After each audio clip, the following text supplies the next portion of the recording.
Comment le digital peut remettre l'humain à sa place, c'est-à-dire au centre de tout? C'est ce que nous allons voir dans cette nouvelle vidéo.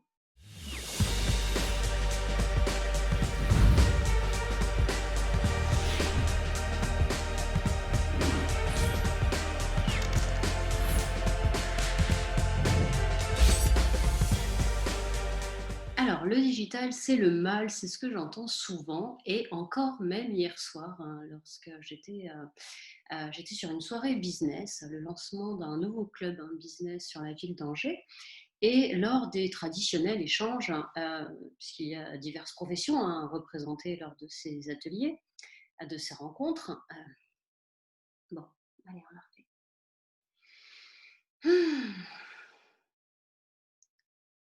Alors, le digital, c'est le mal, c'est ce que j'entends souvent lors des échanges avec certaines personnes qui restent accrochées à leur profession.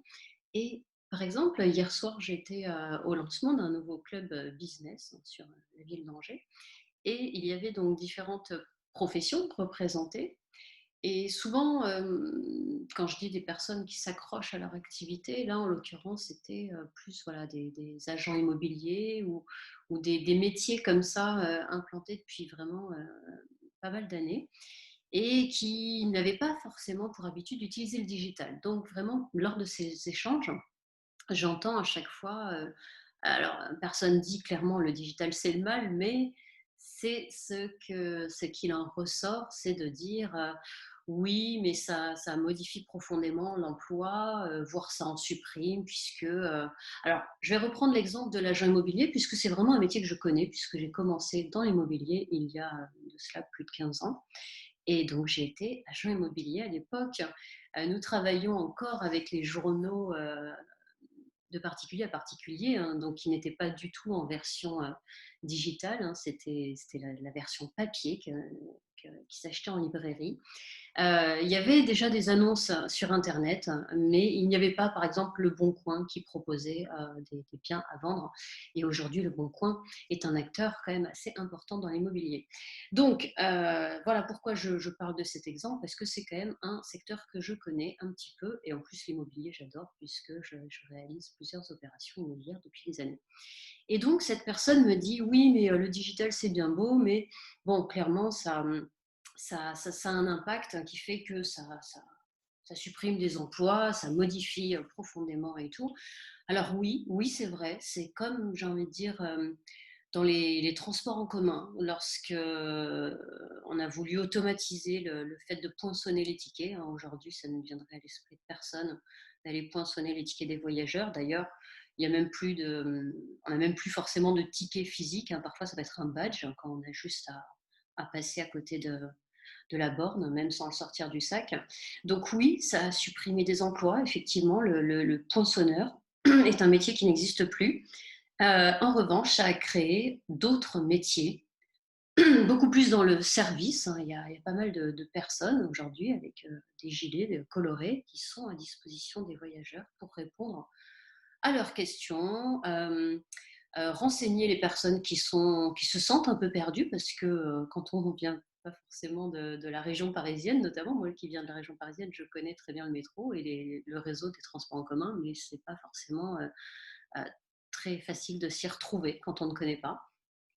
Donc cela a créé beaucoup de métiers liés au service, au renseignement, à l'accueil. Donc tout ça pour dire que le digital peut finalement apporter des nouveaux emplois et d'ailleurs, à l'horizon, 2030-2050, il y a, quasiment 80 des métiers qui n'existent pas encore et c'est là toute, la puissance d'innovation du digital.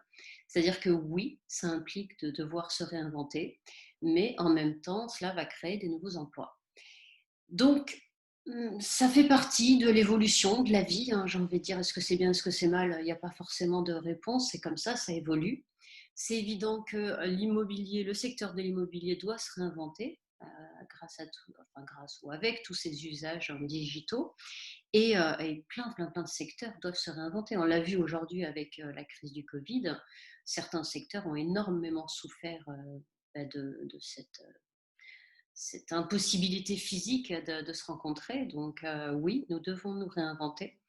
et ça n'exclut pas enfin, ça n'implique pas d'exclure l'humain dans cette relation digitale. C'est là où je veux en venir, c'est que on peut automatiser la relation, la prospection, mais en conservant de l'humain, vraiment en humanisant cette relation automatique. Puisqu'on peut utiliser ce qu'on appelle un autorépondeur, hein, qui va envoyer des emails automatiquement, des séquences déjà préétablies, mais on peut vraiment inviter et entrer en contact. C'est-à-dire qu'on peut tourner des vidéos, on peut enregistrer donc des séquences email, mais vraiment pour apporter toujours plus de valeur aux personnes. Et surtout, en fait, ça permet d'automatiser cette prospection qui dégage finalement du temps pour être encore plus présent avec ses clients. Par exemple, on a un site internet et on propose des services, euh, par exemple les freelances ou n'importe qui, en fait, un thérapeute, ou voilà, dès qu'on vend quelque chose, un service, avant, on devait faire de la prospection, on devait démarcher des clients pour voilà, trouver des marchés et tout. Et aujourd'hui, grâce à Internet, on peut mettre en place un site vitrine qui présente notre activité, mais également tout un écosystème qui nous permet de communiquer et de rassurer en fait, hein, les futurs clients, donc les prospects, et de démontrer une certaine légitimité, une certaine expertise, parce que il est vrai que je reviens à l'exemple, hein, des réunions business, hein, des rencontres. Si on arrive et qu'on dit: «OK, je suis thérapeute» ou «Je suis, consultant», il y a il y a pas forcément on ne peut pas savoir tout le background qu'il y a derrière, la personne, son expertise, son expérience et tout. Et en fait, avec internet, c'est possible de découvrir un écosystème. Par exemple, si la personne a une chaîne YouTube, tout au long des vidéos, elle peut démontrer son expertise, le fait qu'elle maîtrise parfaitement le sujet, et ça permet aussi, et bien justement d'entrer en contact avec la personne, de la voir bouger, parler, évoluer dans son élément. Et tout ça, ça a quand même un côté rassurant. C'est pas juste une photo sur un prospectus qui affirme que vous êtes le professionnel adapté pour répondre à toutes les problématiques. Donc voilà, le digital permet finalement d'automatiser la prospection, de décharger ce temps de prospection, de recherche et du fait de rassurer les prospects, ce qui permet de dégager énormément de temps pour être encore plus présent avec ses clients. Moi, ça me permet, par exemple, de passer des rendez-vous via des outils, un Zoom ou des visioconférences, hein, avec des personnes qui finalement ne sont pas présentes, hein, dans ma ville, et donc de toucher un public bien plus large. Et surtout, les personnes peuvent prendre le temps de nous connaître avant même de faire appel à nos services. Donc voilà, ma conclusion, c'est que le digital apporte énormément d'innovation, permet une certaine liberté géographique et temporelle, puisque les personnes peuvent vous découvrir finalement, même avec du décalage horaire, hein, ou même lorsque vous dormez, les personnes peuvent regarder vos vidéos, découvrir, hein, vos compétences, vos services et tout. Donc ça apporte vraiment cette liberté et de temps qui permet de dégager du temps pour apporter encore plus de valeur à vos clients.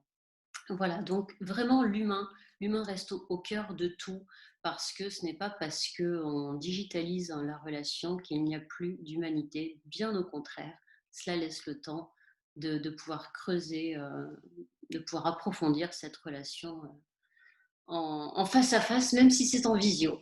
Voilà. Si cette vidéo vous a plu, n'hésitez pas à la liker, la commenter ou la partager. Et je vous dis à très bientôt pour une prochaine vidéo. Ciao, ciao.